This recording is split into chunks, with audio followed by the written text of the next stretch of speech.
नमस्कार किसान भाइयों, कृषि क्षेत्र एक ऐसा क्षेत्र है जहां अनिश्चितता का प्रतिशत सबसे अधिक होता है। कहीं बहुत अधिक वर्षा होती है, कहीं बहुत अधिक गर्मी होती है, तो कभी अधिक ओलावृष्टि। ऐसे में हमारे कृषक कृषि कार्य करते हुए डरे और सहमे से रहते हैं। ऐसे में जिस वर्ष अच्छी फसल होती है उस वर्ष तो हमारे कृषक बहुत खुश नज़र आते हैं, लेकिन जिस वर्ष इस प्राकृतिक आपदाओं से जूझता है हमारा कृषक, उस समय कई बार तो हमारे कृषक आत्महत्या तक कर लेते हैं। इन्हीं सब बातों को ध्यान रखते हुए हमारी भारत सरकार ने फसल बीमा योजना लागू की गई। ऐसे में यह फसल योजना क्या क्या कार्य कर रही है और हमारे कृषकों को इससे क्या लाभ मिल रहे हैं, आज का विषय यही है। इस विषय पर हम आगे जानकारी लेंगे, लेकिन उसके पहले देखते हैं खबरें खेती और मंडी भाव।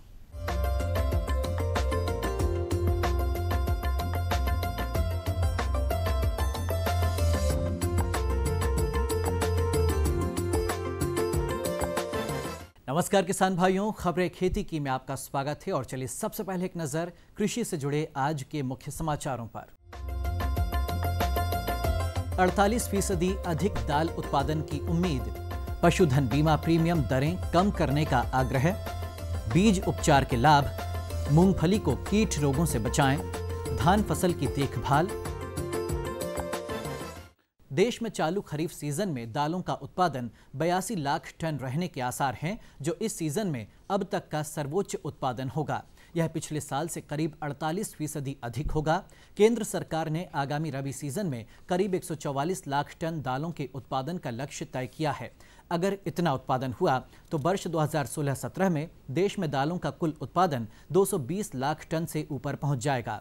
देश में अब तक का सर्वोच्च उत्पादन 2013-14 में करीब 192 लाख टन रहा था, लेकिन सूखे की वजह से उत्पादन गिरकर 2014-15 में 171 लाख टन और 2015-16 में 164 लाख टन रहा।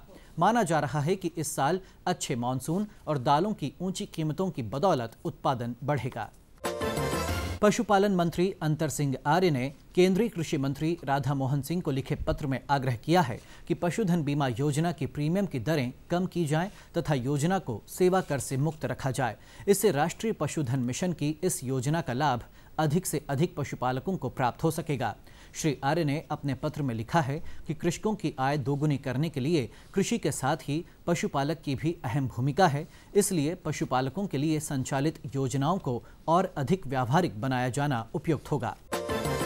बीज जनित रोगों जैसे उकठा, जड़ सड़न आदि कीटों जैसे दीमक, कठुआ इल्ली, रस चूसक कीट आदि की रोकथाम करने का सबसे सस्ता व आसान तरीका है बीजोपचार।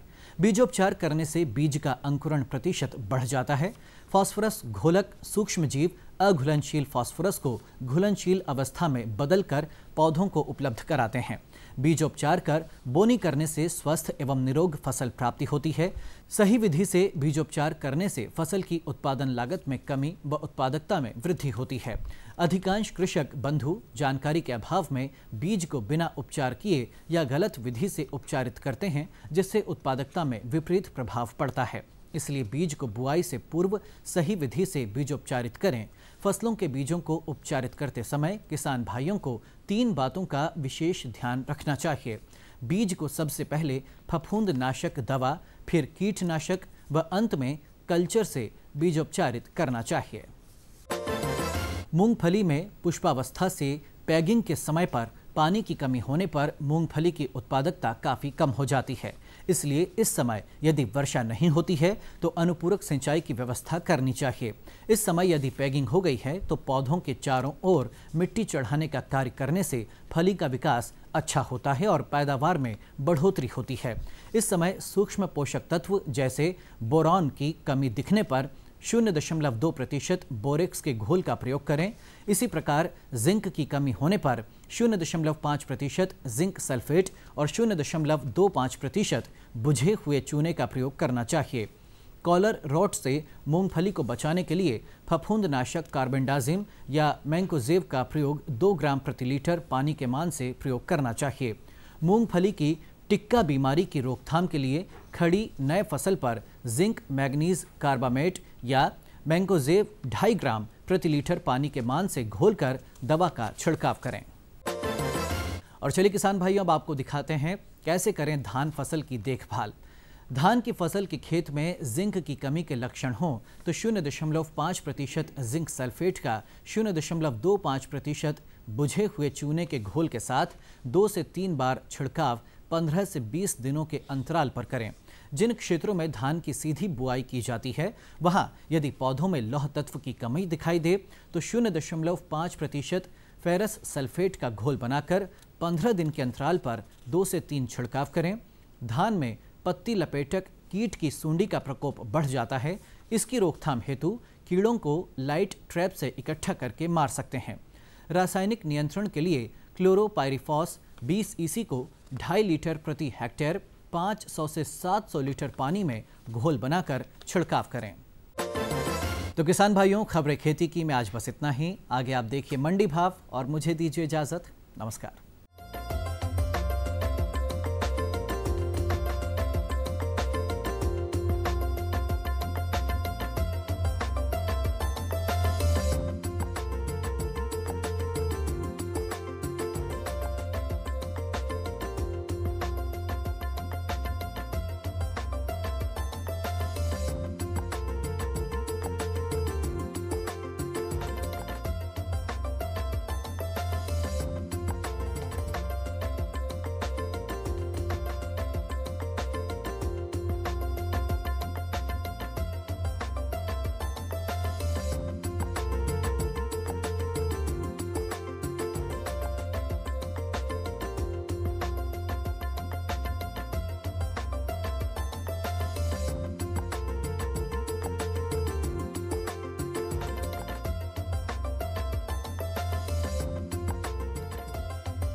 यूरिया का स्वदेशी उत्पादन 70 लाख टन बढ़ाने के लिए 6 उर्वरक संयंत्रों का उद्धार किया जा रहा है।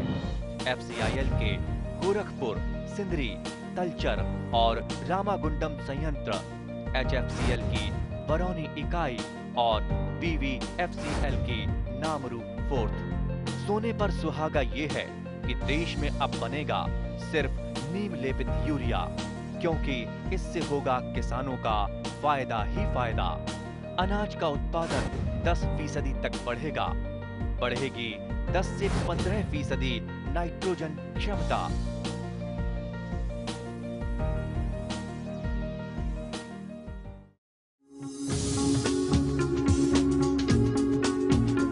कश्मीर से केरल, अरुणाचल से गुजरात, कहानी जिंदगी की हो या खेती की हो बात, देश के हर रंग की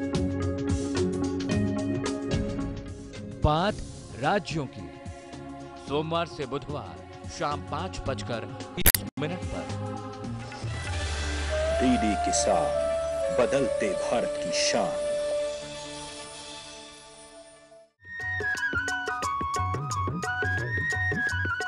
कृषि समाचार के बाद अब समय हो चला है प्रधानमंत्री फसल बीमा योजना के बारे में जानकारी लेने का।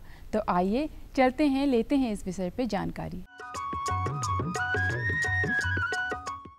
नमस्कार किसान भाइयों, आज मौसम परिवर्तन खेती में जो है एक गंभीर चुनौती है। जैसा कि हम देखते हैं खरीफ मौसम में, रबी मौसम में अधिकता, वर्षा की अनियमितता, और जब खेती में जब बारिश की आवश्यकता होती है तब बारिश का न होना, साथ ही साथ सर्दी में जो है ओलावृष्टि होना और अनिश्चित बारिश होना, ये सब समस्याएं किसानों के सामने जो है दृष्टिगत होती है। इसे देखते हुए खेती में एक सुनिश्चित आय, कम से कम किसानों का आय जो किसान उत्पादन खेती में ले रहे हैं, उन्हें कम से कम एक आय का एक वो मिले, जोखिम कम करने का एक माध्यम मिले। तो वर्तमान समय जो भारत सरकार की महत्वाकांक्षी योजना प्रधानमंत्री फसल बीमा योजना जो चल रही है, उसे जो है किसान जो है अपना कर लाभ ले सकते हैं।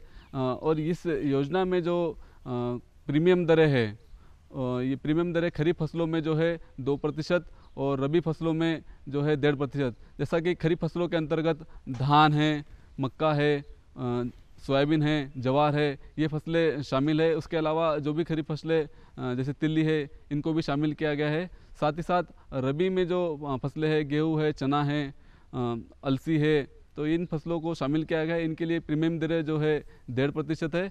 और साथ ही साथ इसमें जो है उद्यानिकी फसलें जो और साथ ही साथ कमर्शियल फसलें जैसे कपास है और बागवानी फसलों में आम, अमरूद और ये जो फसलें हैं, इनको जो है शामिल किया गया है। इनके लिए जो प्रीमियम दरें जो है भारत सरकार के माध्यम से 5% दरें सुनिश्चित की गई है।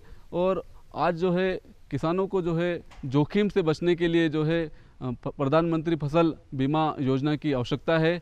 और ये जो फसल बीमा है, ये जो किसान ऋणी कृषक होता है, उसका जो किसान क्रेडिट कार्ड होता है, उसके माध्यम से जो है सुनिश्चित किया जाता है। और जो किसान ऋण नहीं लेते हैं, वो भी इस योजना का जो है लाभ ले सकते हैं। और जैसा कि प्रीमियम दरें बताई गई है, उस दरों के माध्यम से जो है अपना प्रीमियम जो है बीमा कंपनियों के माध्यम से जो है जमा कर इस योजना का लाभ ले सकता है। और जो अनिश्चितता है, जो मौसम परिवर्तन का जो जोखिम है, उसको कम कर सकता है।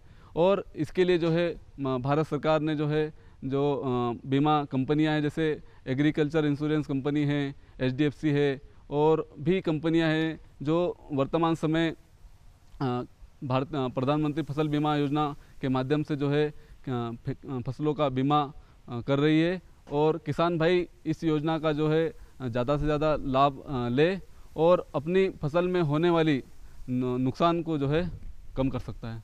प्रधानमंत्री फसल बीमा जो नई योजना जो भारत सरकार की चालू हुई है, इस योजना में जो है जो भारत सरकार के नियमांतर्गत जैसा कि पहले जो फसल बीमा योजना में जो है कीट व्याधि का प्रकोप, सूखे की समस्या, अकाल, इसमें जो है फसलें का जो है बीमा नहीं होता था। लेकिन वर्तमान जो फसल बीमा योजना है, उसमें जो है जिन क्षेत्रों में जो है कीट व्याधि की समस्या का प्रकोप के माध्यम से जो है फसलें नष्ट हो जाती है, उनको भी जो है जो बीमा की प्रीमियम राशि है, उसके आधार पर जो है भुगतान किया जाता है। और जो प्रधानमंत्री फसल बीमा योजना है, इसमें जो बीमा की इकाई है वो ग्रामवार है। और पहले जो होता था क्षेत्रवार जो है बीमा की इकाई सुनिश्चित की जाती थी। लेकिन अभी की जो फसल बीमा योजना, नई फसल बीमा योजना है, उसमें जो बीमा की इकाई है वो ग्राम और ग्राम पंचायत वार है। जैसे किसी गांव विशेष में जो है ओलावृष्टि या अधिक वर्षा के कारण फसलें नुकसान से होती है, तो उस अवस्था में भी जो है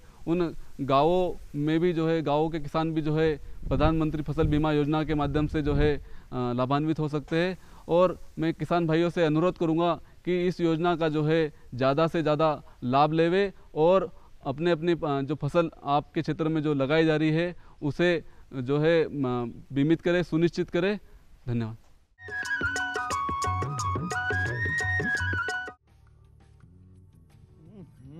सब्जी में मसाला ज्यादा है। कितनी बार कहा है कि जितनी जरूरत हो बस उतना ही डाला करो। अरे मुझसे तो ऐसा कभी कभार होता है। और तुम जो हमेशा खेत में अनाप शनाप कीटनाशक डालते हो, उसका क्या? ठीक ही तो कह रही है बहू। देख, खेत में उतनी ही दवा डाल जितनी जरूरत हो। याद रखो, कीटनाशक जहरीले होते हैं। डिब्बे पे लिखी सूचना के हिसाब से ही दवा डालनी चाहिए। पहले फेरोमोन ट्रैप, फ्लाइट ट्रैप, मित्र कीट, जैविक कीटनाशक आदि का इस्तेमाल करें। जरूरत पड़ने पर ही रासायनिक कीटनाशक का इस्तेमाल करें। छिड़काव सुबह या शाम दस्ताने, मास्क और पूरी आस्तीन वाले कपड़े पहनकर करें। हवा की दिशा में छिड़काव करते हुए पीछे जाएं। दवा के डिब्बे, छिड़काव यंत्र सुरक्षित जगह पर रखें। अब कुछ समझे क्या? हाँ, समझ गया मेरी रानी। अब ना करो नादानी। इसने पिला दिया ना तुझे पानी।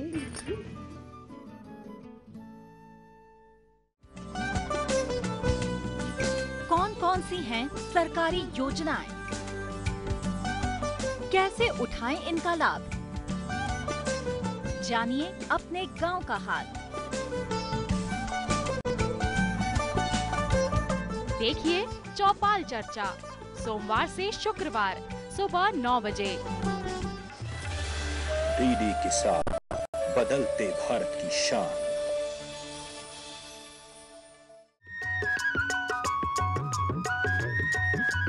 हर बुधवार की तरह इस बुधवार भी हम आपके लिए लेकर आए हैं एक सफल किसान की कहानी। तो आइए आज हम एक बार फिर देखते हैं कि सफल किसान किस प्रकार मेहनत और लगन के साथ अपने जीवन स्तर को ऊंचा उठा के एक नया मुकाम हासिल करता है।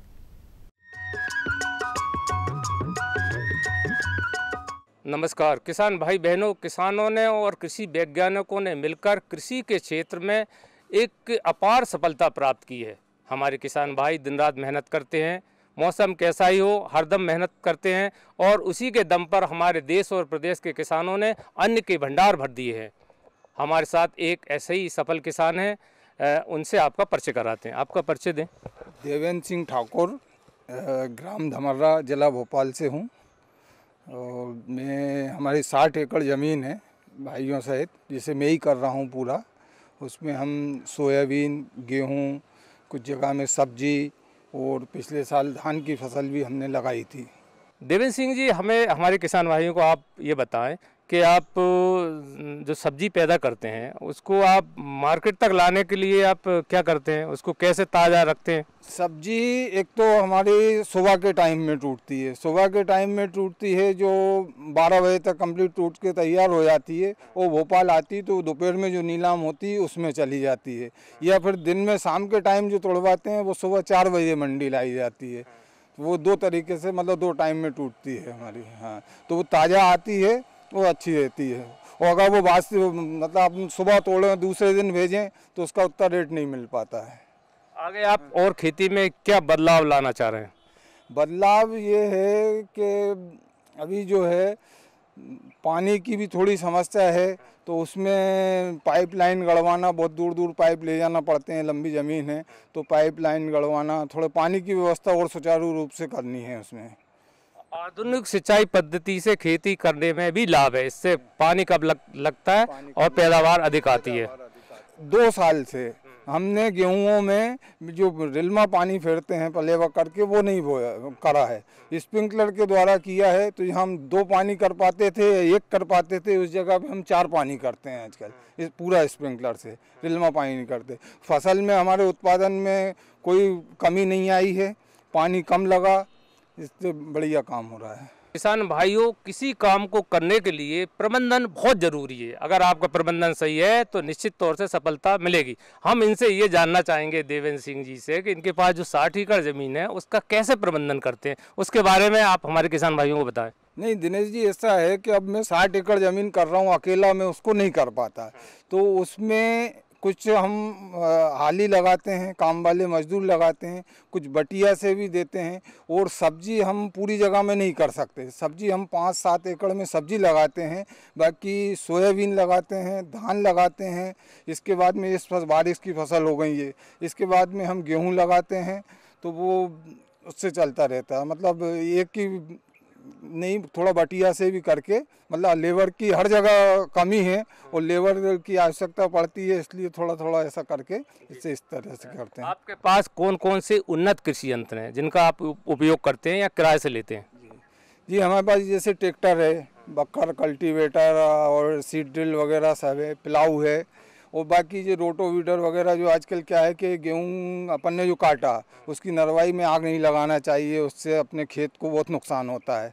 तो वो हमने अभी पिछले साल से उसको आग लगाना बंद करके उसमें रोटोवीडर चलाया, तो इससे वो नरवाई के छोटे छोटे टुकड़े वो अपना खाद का काम भी कर रहा है, और जो अपने जीवाणु उसमें हैं मिट्टी में उपजाऊ वो नहीं मर रहे हैं। उससे अब उसका रिजल्ट सामने देखने को मिलेगा, अच्छा रहेगा। लेकिन देवेंद्र सिंह जी, एक खास बात और आपसे जानना चाह रहे हैं हम कि आप एक साल में कितनी आपको आमदनी कर लेते हो? आमदनी में ऐसा है कि 15 से 20 लाख रुपए की आमदनी हमें हो जाती है, ये सब्जी और सब फसल मिला के, और खर्च वगैरह निकाल के इतना पड़ जाता है। सुरक्षित अनाज भंडारण के लिए आप क्या करते हैं?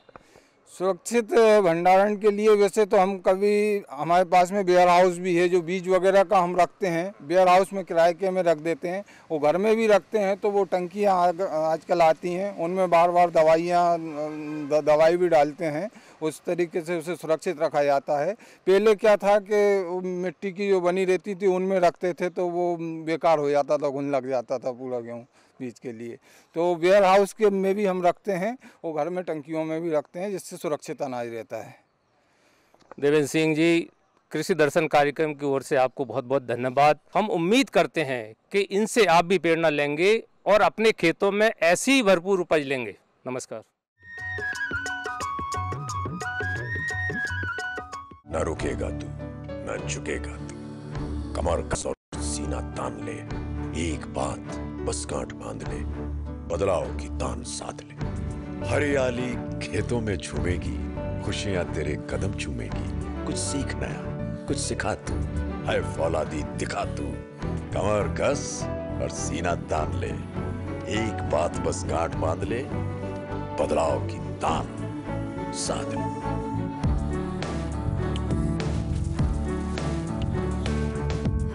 दूरदर्शन किसान, छेड़ो बातें बदलाव की। पशु नहीं अभिमान है, किसान भाई की शान है, आय का है माध्यम, परिवार का सम्मान है। पशुपालन पर आधारित विशेष प्रोग्राम हमारा पशुधन, गुरुवार और शुक्रवार शाम 5:30 पर।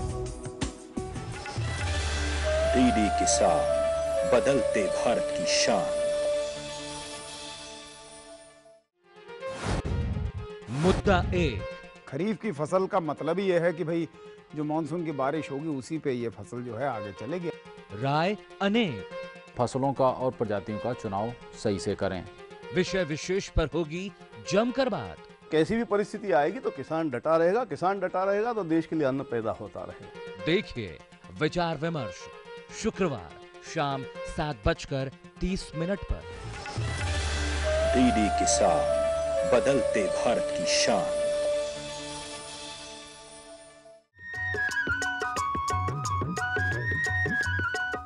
तो किसान भाइयों, ये था हमारा आज का अंक। आज आपने देखा कि किस प्रकार फसल बीमा योजना हमारे किसान भाइयों को लाभ दे रही है और साथ ही साथ आपने देखा सफल किसान की कहानी। ऐसे ही हम अगले अंक में भी आपके लिए नई नई कृषि संबंधी जानकारी लेकर हाजिर होते रहेंगे, लेकिन अब समय हो चला है आपसे विदा लेने का। लेकिन आप हमें पत्र लिखना ना भूलें। पत्र लिखने के लिए हमारा पता नोट कर लीजिए। हमारा पता है कार्यक्रम कृषि दर्शन, द्वारा निदेशक, कमरा नंबर 4, दूरदर्शन केंद्र, शामला हिल्स, भोपाल, पिन 462013। इसके अलावा आप हमें अब ईमेल भी कर सकते हैं। इसके लिए हमारा ईमेल एड्रेस ले लीजिए, कृषि दर्शन भोपाल mp@gmail.com। तो किसान भाइयों, अब दीजिए मुझे आज्ञा। नमस्कार।